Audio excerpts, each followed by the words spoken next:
Hello student, welcome back to B2 academy. और मैं आज आपके लिए लेके आई हूँ अर्धवार्षिक परीक्षा हेतु अभ्यास प्रश्न पत्र सेट ए, कक्षा 9वीं, विषय हिंदी। शैक्षणिक वर्ष है 2024-25, जिसका पेपर होना है 9 दिसंबर 2024 को। और जो पेपर है इस बार आएगा आपका सेट ए और सेट बी। तो यहाँ पे मैं अभी आपको बताऊंगी सेट ए का जितना भी क्वेश्चन आंसर है सॉल्व कराऊंगी। नेक्स्ट वीडियो में आपके लिए लाऊंगी सेट बी। ठीक है, तो किसी स्कूल में सेट ए पेपर आएगा, किसी में सेट बी आएगा। इसलिए मैं आपको पूरा सेट ए और सेट बी दोनों इतना अच्छे से पढ़ाने वाली हूँ कि आपकी स्कूल में कोई भी सेट आ जाए, आपका 100% आपसे आंसर बन जाएगा। और जैसे कि आप क्लास 9th के बच्चे हैं तो टेंशन मत लीजिए, क्योंकि मुझे पता है कि पेपर कहाँ से क्रिएट होता है और कैसे कैसे क्वेश्चन आते हैं। तो मैं उन्हीं सभी क्वेश्चन, जो महत्वपूर्ण क्वेश्चन है, उन सब को बहुत ही अच्छे से सॉल्व करके आपके सामने लाई हूँ, ताकि आपको बिल्कुल भी प्रॉब्लम ना जाए। अगर आप सेट ए और सेट बी दोनों अच्छे से पढ़ लेते हैं तो आपको बाहर की कुछ चीज़ें पढ़ने की इतनी ज़रूरत नहीं है। थोड़ी बहुत आप देख लोगे तब भी आपका आराम से पेपर बहुत अच्छे नंबर से निकल जाएगा। तो चलो हम स्टार्ट करते हैं पेपर। तो सबसे पहले ये समय है 3 घंटे का, जिसका पूर्णांक है 75। ठीक है, निर्देश है सभी प्रश्न हल करना अनिवार्य है। अभ्यास और शिक्षण उद्देश्य के लिए इसका असली परीक्षा से कोई संबंध नहीं है। ऐसा इसलिए क्योंकि हम अपनी साइड से महत्वपूर्ण जो प्रश्न उत्तर हैं वो बताने जा रहे हैं, पर ऐसा नहीं है कि सेम ऐसा एक्यूरेट ही पेपर आएगा। बट हाँ, आप अगर इसे पढ़ लेते हैं तो आपका बहुत ज़्यादा चांस है कि आप बहुत अच्छे नंबर ला सकते हैं। तो ये सब निर्देश आप अपने हिसाब से पढ़ लीजिएगा। जब भी पेपर दें इसके पहले आप निर्देश ज़रूर पढ़ें हमेशा। तो चलिए हम प्रश्न एक की ओर चलते हैं। तो इसमें सबसे पहले है सही विकल्प चुनकर लिखिए। तो सही विकल्प चुनकर लिखिए। तो फर्स्ट है रस खान जन्म लेना चाहते हैं। तो राजस्थान में, बा है ब्रज में, सा है कश्मीर में, दा है महाराष्ट्र में। तो इसका जो सही उत्तर है वो है ब्रज। जो रस खान है वो जन्म लेना चाहते हैं ब्रज में। इसका दूसरा है गंगा की रेती किससे अंकित है। तो आ है चांदनी से, बा है रंगों से, सा है बालू के सांपों से, और दा है हरियाली से। तो जो गंगा की रेती है वह बालू के सांपों से अंकित है। ठीक है, तीसरा है मेघ कैसे आए हैं। तो इसका है आ है गरजना करते हुए, बन ठन के, सा है चुपचाप, दा है छिप छिप। ओके, तो इसका सही उत्तर होगा बा नंबर, बन ठन के। जो मेघ है वो बन ठन के आए हुए हैं। चौथा है कबीर के काव्य का मूल स्वर है। तो आ है समाज सुधार का, बा है राजनैतिक चेतना का, सा है कृषि व्यवस्था का, दा है देश प्रेम का। तो इसका जो सही उत्तर है वो है आ समाज सुधार का। कबीर के काव्य का मूल स्वर है समाज सुधार का। तो इन्हें आप बहुत ही अच्छे से पढ़ना, ताकि बिल्कुल भी मिस्टेक ना हो और आए पेपर में बस जल्दी जल्दी टिक लगाओ और सारे आंसर सॉल्व। इतना अच्छे से पढ़ाई करना, ठीक है, ताकि आप पेपर के पास जाके ये ना बोलो यार क्या आंसर था। तो आपको इतने अच्छे से पढ़ना। अगर आप ए और बी दोनों सेट बहुत अच्छे से पढ़ लेते हो तो आपका बहुत ही अच्छे नंबर गेन हो जाएंगे। तो इसका 5वां का है कोयल अपने चमकीले गीत क्यों तैरा रही है। आ है चिढ़ाने को, बा है इस काले संकट सागर पर मरने हेतु, सा है प्रसन्न करने का, दा है कायरता दिखाने को। तो इसका सही उत्तर है बा, इस काले संकट सागर पर मरने हेतु। कोयल अपने चमकीले गीत तैरा रही है इस काले संकट सागर पर मरने हेतु। इसका 6 है खेतों में दूर दूर तक क्या फैली हुई है। तो ये तो बहुत ही इजी है। ऑफ कोर्स खेतों में दूर दूर तक हरियाली ही फैली होगी। बाकी फैल तो सूखी घास भी सकती है, बट इसका सही उत्तर होगा हरियाली। तो आपको ध्यान रखना है। तो अब चलते हैं प्रश्न 2, रिक्त स्थानों की पूर्ति कीजिए। तो इसका पहला है, ईश्वर तो सब श्वासों की डैश में मौजूद है। तो इसका सही उत्तर आएगा कण कण में। ठीक है। सेकंड है, सोने का घड़ा शराब से भरा है तो डैश निंदा ही करेंगे। तो इसका सही उत्तर आएगा जो साधु संत होते हैं तो वो निंदा ही करेंगे, तो इसलिए इसमें होगा साधु।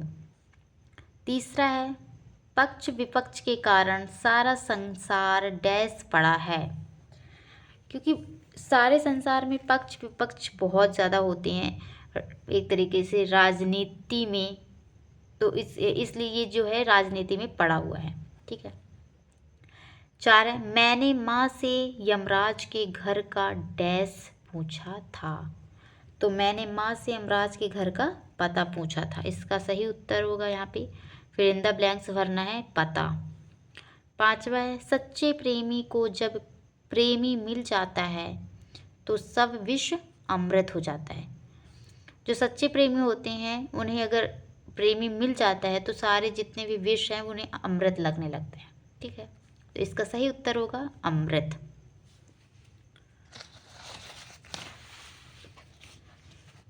चलो प्रश्न क्रमांक 3 सही जोड़ी बनाएं। तो सबसे फर्स्ट का है आचार्य महावीर प्रसाद। तो इसका सही उत्तर होगा सरस्वती पत्रिका। ठीक है। तो सरस्वती पत्रिका होगा आचार्य महावीर प्रसाद का। सेकंड है उपन्यास सम्राट। तो उपन्यास सम्राट का होगा प्रेमचंद्र। तीसरा है यात्रा का सजीव चित्रण। तो इसका होगा यात्राकृत। चौथा है नाटक। तो नाटक का होगा कई अंक वाले। फिर 5वां है फणीश्वर नाथ रेणु। तो इसका है अंचालिक उपन्यासकार।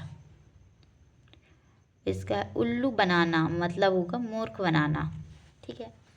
तो ये हुआ प्रश्न 3 सॉल्व। अब हम चलते हैं प्रश्न क्रमांक 4, एक वाक्य में उत्तर दीजिए। तो इसका फर्स्ट है एक मात्रिक छंद का नाम लिखिए। तो जो एक मात्रिक छंद है वो तो बहुत सारे हैं, बट इसमें एक चौपाई भी है जो एक मात्रिक छंद है, तो आप चौपाई लिख सकते हो। दूसरा है काव्य में कितने भेद होते हैं। तो काव्य में 2 भेद होते हैं। तीसरा है वृंदावन कभी भी किसकी बांसुरी के जादू से खाली नहीं रहा। तो इसका तो बहुत ही इजी आंसर है और सभी को पता ही होगा कि श्री कृष्ण की बांसुरी के जादू से खाली नहीं रहा वृंदावन। चौथा है टोपी से हमेशा कीमती क्या रहा। तो जो टोपी से हमेशा जो कीमती रहा वो है जूता। ठीक है। 5वां है महादेवी वर्मा ने पहली पुस्तक कौन सी पढ़ी। तो जो महादेवी वर्मा है सबसे पहली पुस्तक उन्होंने पंचतंत्र पढ़ी। 6 है सर्वव्यापक पक्षी कौन सा है। तो जो सर्वव्यापक पक्षी है वो है मैना।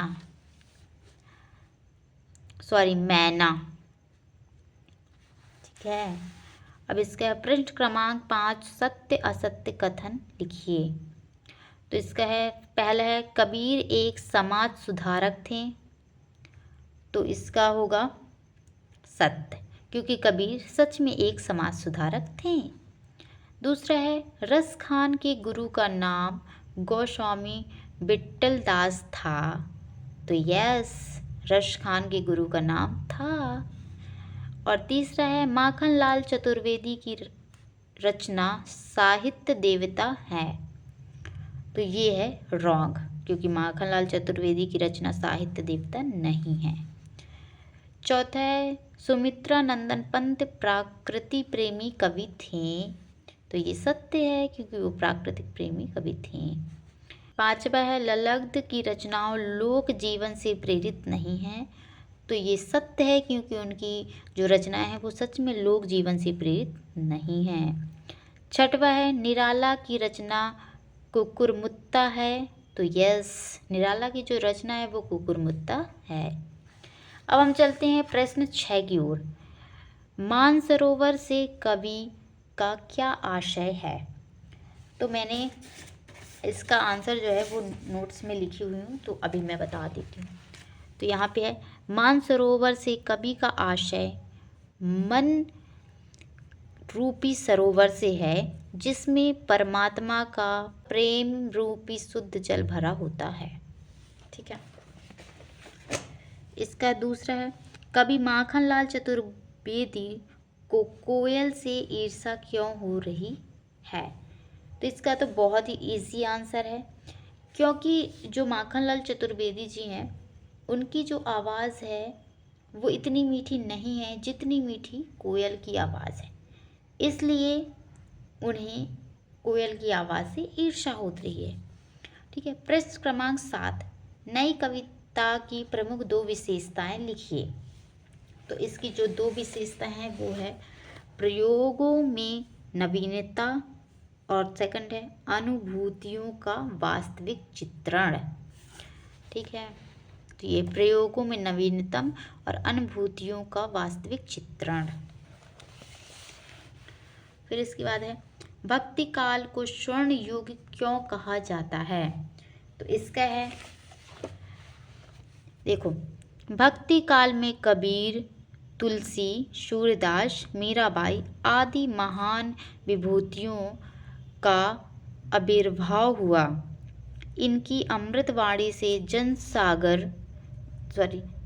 जनसामान्य की अभूतपूर्व शांति तथा सुख का अनुभव हुआ, इसलिए इस काल को स्वर्ण युग कहा जाता है। प्रश्न क्रमांक 8, अरहर और सनई के खेत कवि को कैसे दिखाई देते हैं? तो इसमें है, इसका आंसर है स्वर्णिम करधनियों जैसे दिखाई दे रहे हैं। अरहर और सनई क्यारी के बाहर की तरफ पंक्तियों में बोई जाती है, इसलिए वह करधनी जैसी कही गई है। इनकी फलियां का रंग सुनहरा होता है, इसलिए ये फलियां करधनी के घुंघरू जैसी सुशोभित होती है। ठीक है। इसके बाद है, अथवा में छायावाद की 2 विशेषताएं लिखिए। तो इसका है, देख सकते हैं, व्यक्तिवाद की प्रधानता, इसमें व्यक्ति की भावनाओं का आदर हुआ है। सेकंड है प्राकृतिक चित्रण, प्रकृति का मानवीकरण इसकी विशेषता है। इसके बाद है प्रश्न क्रमांक 9, भक्ति काल के 2 कवि एवं प्रत्येक की 2 रचनाओं के नाम लिखिए। तो इसका है तुलसीदास, जिन्होंने रामचरितमानस, विनय पत्रिका इनकी रचनाएं हैं। रामचरितमानस तो सभी को बहुत अच्छे से पता हो। सेकंड है सूरदास, सूरसागर और सूर सरावली, ये रचनाएं हैं इनके। ठीक है। इसके बाद है, अथवा में कवि रसखान के भाव सौंदर्य की 2 विशेषताएं लिखिए। तो उनके भाव सौंदर्य की 2 विशेषताएं हैं भक्ति भावना और सेकंड है ब्रज के भावपूर्ण लगाव। ठीक है। और अब मैं आपको, अगर आपको पीडीएफ चाहिए तो मैं आपको पीडीएफ प्रोवाइड करा दूंगी, लेकिन अभी मैं सिर्फ और सिर्फ मेरा उद्देश्य है कि आपको जो इम्पोर्टेंट प्रश्न है वो पता चल जाए। बाकी तो आंसर आप ढूंढ ही लोगे या फिर आप बोलोगे तो हम पीडीएफ दे देंगे आपको। तो सिर्फ अभी हम पढ़ेंगे, सिर्फ आंसर क्वेश्चन बताएंगे, आप अपने से आंसर ढूंढ लेना, क्योंकि ये बहुत ही ज़्यादा इम्पॉर्टेंट है। तो चलते हैं प्रश्न क्रमांक 10, दोहा की परिभाषा उदाहरण सहित लिखिए। ठीक है। अथवा उत्प्रेक्षा अलंकार की परिभाषा उदाहरण सहित लिखिए। प्रश्न 11, निबंध लेखन की कोई 2 विशेषताएं लिखिए अथवा गद्य की प्रमुख विधाओं के नाम लिखिए।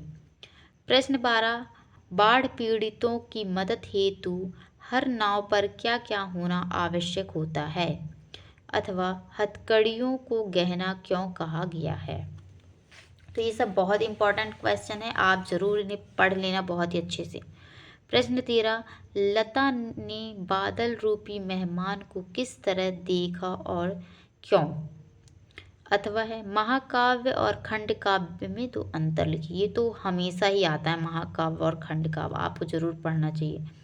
प्रश्न क्रमांक 14, अनुप्रास अलंकार की परिभाषा उदाहरण सहित लिखिए। अथवा रस किसे कहते हैं, रस के अंगों के नाम लिखिए। ये सब बहुत इजी हैं, आप थोड़ी थोड़ी पढ़ोगे तो बहुत अच्छे से आपको अच्छे से याद हो जाएगा और बहुत अच्छे से नंबर आपके बन जाएंगे। प्रश्न क्रमांक 15, प्रेमचंद्र के साहित्य की कोई दो विशेषताएं लिखिए। एकांकी की कोई दो विशेषताएं लिखिए। प्रश्न 16, छोटी बच्ची को बैलों के प्रति प्रेम क्यों उमड़ रहा है। अथवा है मुहावरों एवं लोकोक्तियों में अंतर लिखिए। इसके बाद है प्रश्न 17, ब्रजभूमि के प्रति कवि का प्रेम किन किन रूपों में अभिव्यक्त होता है। तो यहाँ पे रूपों होगा। अथवा मूक प्राणी मनुष्य से कम संवेदनशील नहीं होते, पाठ के आधार पर स्पष्ट कीजिए। प्रश्न है 18, निम्नलिखित अपठित गद्यांश को पढ़कर नीचे लिखे प्रश्न का उत्तर लिखिए। तो आपको ये देख लेना है, भारत में ध्वनि प्रदूषण को दैनिक जीवन का एक हिस्सा माना जाता है और एक बड़ी सीमा तक हमने इसके साथ कहने के अभ्यास भी हो चुके हैं। इसलिए भारत में ध्वनि प्रदूषण के विरुद्ध सामाजिक चेतना का अभाव है। 40 डेसिमल से अधिक की ध्वनि शोर मानी जाती है। जो 40 डेसिमल है उसकी अधिक की ध्वनि जो है वो शोर मानी जाती है, जबकि दिल्ली, कोलकाता तथा मुंबई जैसे महानगरों में ध्वनि का स्तर 90 डेसिमल से अधिक उल्लेखनीय है कि मुंबई विश्व का तीसरा अधिक शोर वाला शहर। अतः भारत में ध्वनि प्रदूषण के विरुद्ध व्यापक एवं प्रभावी कानून की महती आवश्यकता है। ठीक है, आप इन सबको बहुत अच्छे से पढ़ लेना। और इसके जो प्रश्न है, उपर्युक्त गद्यांश का शीर्षक लिखना है। जितना आपने पढ़ा उसका शीर्षक लिखना है। ध्वनि प्रदूषण क्या है इसके बारे में लिखना है। उपयुक्त गद्यांश का सारांश लिखना है। अथवा निम्नलिखित अपठित काव्यांश को पढ़कर नीचे लिखे प्रश्न के उत्तर लिखिए। तो कल जो हमारी सभ्यता पर हंसे थे अज्ञान से, आज लज्जित हो रहे हैं अधिक अनुसंधान से। जो आज प्रेमी है हमारे भक्ति काल होंगे वही, जो आज व्यर्थ व्यक्त है अनुरूपता कल होंगे वही। इसका प्रश्न है, हमारी सभ्यता पर लोग क्यों हंस रहे थे। अनुरक्त का विलोम लिखिए। इसका जो विलोम लिखना है आपको। आज कौन लज्जित हो रहा है, तीसरा है आज कौन लज्जित हो रहा है।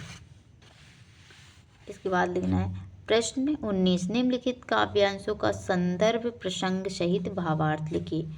प्रेमी ढूंढत मैं फिरऊं, प्रेमी मिले न कोई, प्रेमी को प्रेमी मिले सब विष अमृत होए।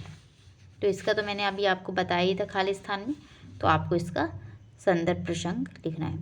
निम्नलिखित गद्यांश की संदर्भ प्रसंग तथा विशेषता सहित व्याख्या लिखिए। हम संस्कृति अस्मिता की बात कितनी ही करें, परंपराओं का अवमूल्यन हुआ है, अवस्थाओं का क्षरण हुआ है।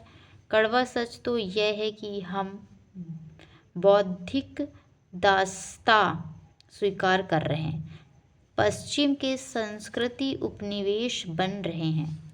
हमारी नई सांस्कृतिक अनुकरण की संस्कृति है, हम आधुनिकता के झूठे प्रतिमान अपनाते जा रहे हैं। तो इसका आपको संदर्भ प्रसंग लिखना है। प्रश्न 20 है, महादेवी वर्मा की भाषा शैली की विशेषताएं लिखिए। प्रश्न है 21, निम्नलिखित में से कोई एक अनुच्छेद लेखन कीजिए। तो इसके जीवन में पुस्तकों की उपयोगिता क्या है, इसके बारे में आपको लिखना है। सेकंड है, जल है तो कल है, क्योंकि जल बहुत ज़रूरी है हमारे ज़िंदगी के लिए, तो इसके बारे में आपको अच्छे से पढ़ना है। इसके बाद प्रश्न 22 है, शाला त्याग प्रमाण पत्र प्राप्त करने हेतु अपने विद्यालय के प्राचार्य के नाम से आवेदन पत्र लिखिए। अथवा छोटे भाई को कोविड-19 के प्रोटोकॉल से संबंधित नियमों का पालन करने हेतु पत्र लिखिए। तो आपको इतना सारा अच्छे से पढ़ लेना है। बाकी अगर आपको पीडीएफ चाहिए तो प्रोवाइड करा देंगे। और आपके लिए सेट बी का जो पेपर है वो लेके आऊँगी बहुत जल्दी। तो अगर आप चाहते हो कि सेट बी और सेट ए दोनों आपका बहुत अच्छे से तैयार हो जाए, आपके जो नंबर हैं बिल्कुल भी ना कटे, अच्छे से अच्छा नंबर गेन हो, तो आप इस B2 एकेडमी को सब्सक्राइब कर लीजिए। प्लीज़ लाइक कर देना वीडियो को और कमेंट अच्छे अच्छे कर देना, ताकि मैं आपके लिए और अच्छी अच्छी वीडियो ले आऊँ। ठीक है, तो चलो बच्चों, बाय बाय, टेक केयर, अपना ख्याल रखो और अच्छे से पढ़ाई करो, जिससे आपके अच्छे से नंबर आए। क्योंकि आपका 9th है और 9th का पता होना चाहिए कि 9th का त्रैमासिक, अर्धवार्षिक और वार्षिक सभी के नंबर जुड़ते हैं। इसलिए आपके लिए ज़्यादा ज़रूरी है कि आप थोड़ी ज़्यादा मेहनत करें। ठीक है, तो अपना सब कोई ख्याल रखना। Bye bye.